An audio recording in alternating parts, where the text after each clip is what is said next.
ramifications of the decision are. Council, we delivered the State of the City. It was good to see so many of you there on Saturday. Council, despite our differences in this city, over the past little bit of time since I've been mayor and this particular configuration of council has been here, East Cleveland has received a number of things despite the circumstances. Most recently, council, we received a $4 million grant for the traffic signal replacement program in East Cleveland. There was some talk on council, some doubt that we would even stand a chance to receive that money. In fact, when we brought the grant application and the program to council, council voted on it at first and turned it down. But then you called another meeting and reconsidered that vote, and because you voted to allow us to apply, even though you didn't vote to do it the first time, the second time around, when you realized that there was $4 million in free money to replace and retime and modernize the traffic signal system in our entire city, you voted to allow us to apply for that money, and thank God we got $4 million for our traffic signal replacement, so it will no longer take 30 minutes to get down Euclid Avenue and you have to stop in front of City Hall for 10 minutes. But that's not all, council. In the tragedy that was the closure of Huron Hospital, where we banded together as a community to fight that fight, we ultimately could not keep the hospital open because of the Cleveland Clinic's decision to close it, and we could not change that.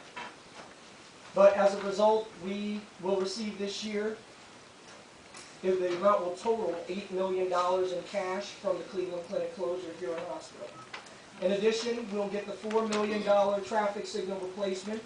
In addition to that, we've received $4 million in water and sewer line replacements. In addition to that, we've received $3 million in major road resurfacing. All of these, by the way, are grants. These are not city expenditures. These are grants.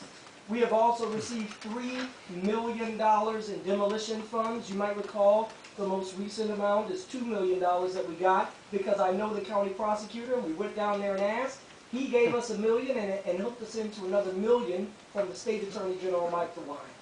So we've got $3 million to demolish these vacant and abandoned houses. In addition to that, council, we've got new development, the $6 million Circle East Town loans. We've got the $9 million Mildred Brewer Place. And Councilwoman Jordan, it is called the Mildred Brewer Place, named after your esteemed colleague who served for so many years. We've got new and renovated houses in our city. We all remember the Imagine East Cleveland program just a few years ago. We talked about the possibility of new and renovated, really large homes just off of Euclid Avenue. Well, that's now a reality. We've also got lower crime rates over the past few years in the city of East Cleveland. And City Council, if you act soon, we can make sure that crime stays lower and does not go up again. So, Council, I say that to say this. We have been somewhat divided. We've had some sort of stress and strife between us, and we still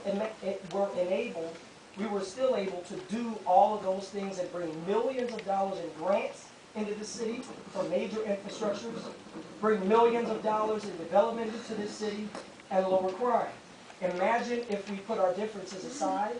Imagine if we forgave one another. Imagine if we just worked in the people's interest and put our own self-interest aside.